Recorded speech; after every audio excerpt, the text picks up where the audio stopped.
you fall for Maine Mendoza? Yes, Tito Boy. Yes po. Hypocrite po ako kung hindi. And yes po, ayoko pong sabihin alam niya. Pero I did confess. I also wouldn't follow up. Bilang pagbibigay ng respeto because Maine has gotten married. Yes po, of course. Did you fall for Maine Mendoza? Yes, Tito Boy. Yes po. Hypocrite po ako kung hindi. And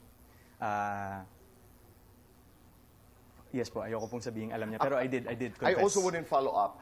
Bilang pagbibigay ng respeto because Maine has gotten married. Yes po, of course. Welcome back, mga kaaldab. Ito na naman po ang inyong lingkod, si Mr. Destiny.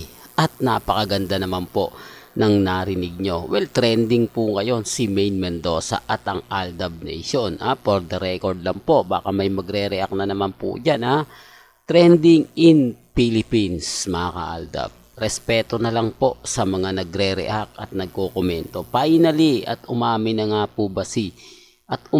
nga po si Alden Richards na talagang napol siya kay Maine Polkerson. Kaya nga po, ito na yung simula.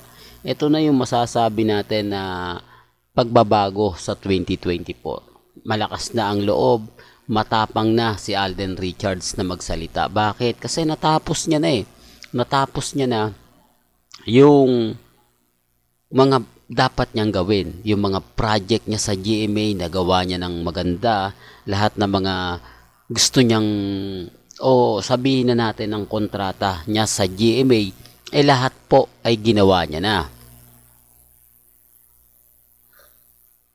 Ito'y simula pa lang po ng mga matitinding labanan.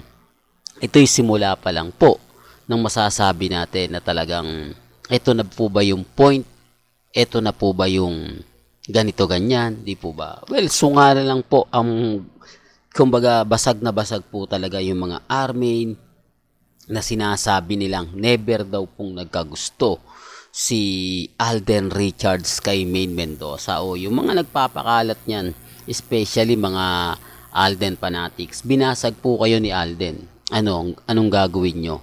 Hindi po ba? Kaya nga po ito na po yung point na kumbaga may kanya-kanya po tayong pananaw.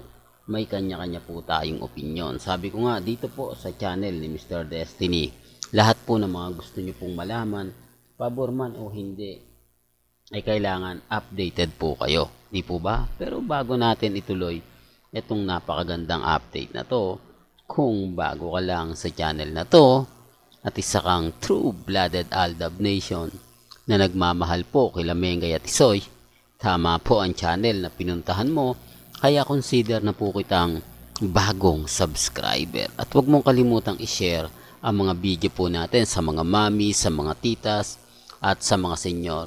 Sigurado dito mga kaaldab, basag na basag sila. Siguro dito masasabi natin na kumbaga yung ginawa ni Alden Richards dito medyo pasintabi na lang po sa mga nagre-react, sa mga hindi natanggap yung sinabi ni Alden Richards na keso may pelikula lang yan, Mr. Destiny, kaya niya ginawa yan. Gusto niya lang panoorin ng Aldab yung pelikula. Ito, for the record lang po, marami pong mga Alden fanatics ang hindi nga po nagustuhan yung sinabi ni Alden. Kasi karamihan naman po talaga dyan, may mga hidden desire. Kaya nga po yung sinabi niya yan, maraming nag-react, maraming, kumbaga, yung tipong, ako, for the record lang po, mahirap po talaga magsalita ngayon, dahil sabi ko nga, malakas na ang loob ni Alden Richards. May mga pagkakataon na siguro, may mga bagay-bagay na kailangan mo nang maging matatag, maging matapang. Di po ba? At ang kagandahan pa po nito mga kaaldab, ang kagandahan pa po nito, medyo wala na po. Parang hindi na po, kumbaga, nakikitang nagiging masaya si Mengay sa Sarsuela. Kasi kung titignan niyo po, yung pagpunta ni sa busan ni Congressman Spotted, dapat kasama niya dyan si, di po ba? Real talk to, dapat kasama niya si Maine Paul Carson. Hindi wala Sinasabi ko lang po ito para po kumbaga, sa mga ayaw pong maniwala, nirerespeto ko po kayo. At yung ABS-CBN ball, for the record daw po, umayaw lang po si Mengay doon. Dapat daw po kasama talaga si Congressman Spotted sa naganap na ABS-CBN ball. Kaya lang hindi po sila pumunta dahil hindi nga po aatin si Maine Mendoza. Ang ibig kong sabihin pinupunto natin, kung pupunta nga po si Congressman Spotted, hindi naman po sisipot si Mengay, mababash lang po siya sa social media. At hindi na rin po pumayag si Ibiang. Pumunta pa para doon. Napakaraming artista nandun sila Jella tsaka si Ria, kaya lang hindi na po pinost sa social media.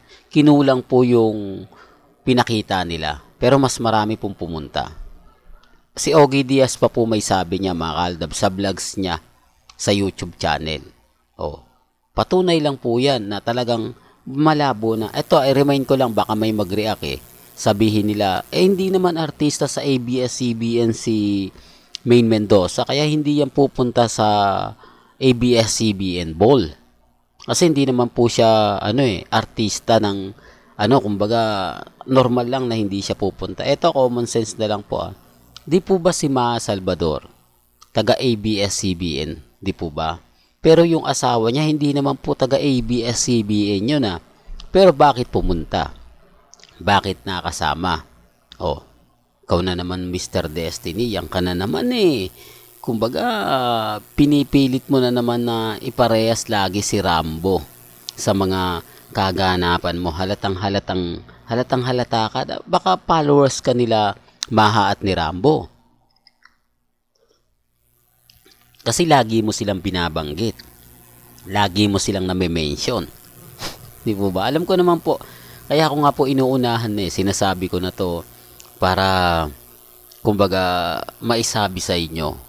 Malaman po ninyo yung buong kwento at katotohanan. Masaya po ako sa mga nangyari. Masaya po ako dahil kahit papaano nabigyan po, di po ba? Nabigyan ng kumbaga pagkakataon ngayon si Alden Richards na magsalita na. Kaya nga po maraming naging masaya. Maraming kumbaga nagkomento ngayon na Aldab Nation na ito na po yung hinihintay natin. Sabi ko nga po sa inyo, hindi naman po pwedeng magsabay-sabay yan Po ba? Dahan-dahan lang yan. At least, ngayon alam na po natin. At yun nga po yung nabalitaan natin, mga Aldab, na lahat ng project ni Alden, pagdating ng 2024, wala na yan. Kumbaga parang yung kontrata niya, talagang tatapusin niya na itong 2023. Kasi ilang pelikula ang ginawa niya at yun nga po talaga yung mga nangyayari at isang sitcom o Battle of the Judge na kapag natapos na yan, ano na nga po ba susunod? Wala na. Kumbaga, panahon naman po ni Alden para sa kanyang kumpanya. Hindi po ba? Kasi lahat nagawa niya lahat ng kumbaga pagkakataon, lahat ng mga kaganapan na kung saan gusto niyang gawin, hindi niya po magawa dahil sa kontrata. Siguro ito na po yung time. Tapos si Mengay, kita nyo naman po na parang wala na. Kumbaga, hindi na siya gaano lumalabas. Kahit sabihin na natin na kukunin pa rin siya ng E80, wala na Kumbaga, parang itsapwera na rin po yung E80. Hindi naman po nagbibigay ng update sa kanya. Kaya kung nandito man po sa Pilipinas si Mengay, bakit hindi siya pumunta ng E80? Hindi po ba? Alanganin paiwan pa siya sa Amerika. Ano to pagkatapos ng busan?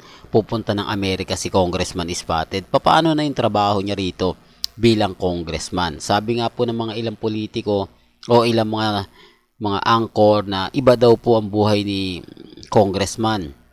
Hindi na nga po raw showbiz. Public servant na nga po daw siya. Kung public servant na po siya, bakit matagal siya sa ibang bansa? Hindi naman po pwedeng doon ka manirahan tapos dito ka, di po ba? Para lang po sa kaalaman ng lahat. Di po ba? Well, hanggang dito na lang po yung updates natin ha. Kaya kung gusto nyo pa po ng pinaka-latest at sariwang update, abay tumutok lang po kayo dito sa channel ni Mr. Destiny para updated po kayo sa mga latest at sa mga bagong video po na ilalabas po natin maya-maya lang. Hanggang sa muli, salamat po sa panonood at pakikinig.